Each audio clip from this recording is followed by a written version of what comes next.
Hello everyone, I am Captain Patel. I am from Indore, Madhya Pradesh.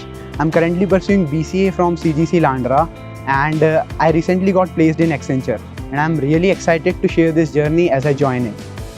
In CGC, it has been an incredible experience. I definitely faced a lots of ups and downs, moments of difficulties as well as moments of joy. But throughout this journey, I had a really fantastic experience with my friends. We partied together, we learned together, we participated in various events like hackathons, coding contests, and many other events. And it all helped me to create a very beautiful memory that is worthy of keeping lifelong. I am also in a huge debt to all my teachers for the gratitude that I want to show towards them.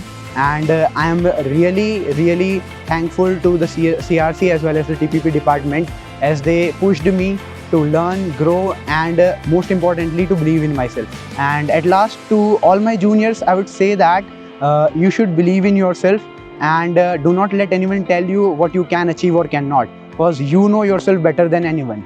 And also try to be more open, and do not hesitate in seeking guidance from the teachers. Also try to participate in as many events as possible, because that will help you build your communication skills, interpersonal skills, and most importantly the network.